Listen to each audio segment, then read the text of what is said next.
बाहेर मस्त असा पाऊस सुरू आहे आणि या पावसाचा आनंद घेण्यासाठी काहीतरी स्पेशल तर असायलाच हवं. म्हणून आज मस्तपैकी गरमागरम वडापाव बनवूया. त्यासाठी आपल्याला या ठिकाणी आधी चटणीच करायची एक. त्यात मी आलं लसूण मिरची मिक्सरला वाटली आहे.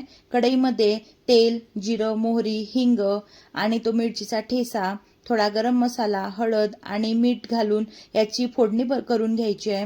बाजूला मी 5 ते 6 मीडियम साईजचे बटाटे उकडून मॅश करून घेतले होते. त्यामध्ये हे चटणी आपल्याला घालून घ्यायची आहे आणि छानपैकी आपल्याला ते एकजीव करून घ्यायचं आहे.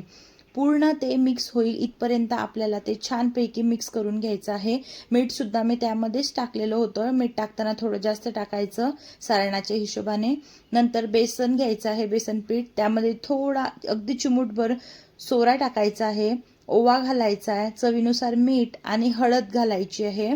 हळद थोडी कमीच घालायची.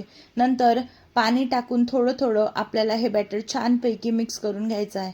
हे खूप जास्त पातळही नाही करायचं आणि खूप जास्त घट्टही नाही करायचं. तुम्ही बघू शकता कन्सिस्टन्सी या टाईपचं तुम्हाला ठेवायचं आहे. नंतर छानपैकी छोटे छोटे गोळे करून सारणाचे आपल्याला वडापाव मस्तपैकी खरपूस असा तळून घ्यायचा आहे.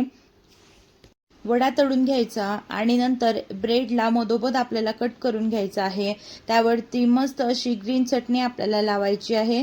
तुम्हाला जर आवडत असेल तर तुम्ही इमलीची चटणी सुद्धा लावू शकतात, खट्टा मिठापणा हवा असेल तर. नंतर वडा आपल्याला तळलेला त्यावरती ठेवून घ्यायचा आहे.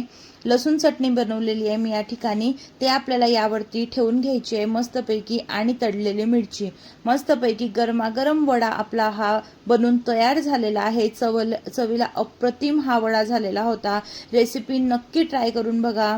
आवडल्यास लाईक करा, शेअर करा आणि चॅनलवरती नवीन असाल तर सबस्क्राईब नक्की करा. मी ग्रीन चटणीची आणि लसूण चटणीची रेसिपी सेपरेट शेअर करणार आहे, व्हिडिओ मोठा होईल म्हणून. भेटूया परत अशाच नवीन रेसिपी सोबत. तोपर्यंत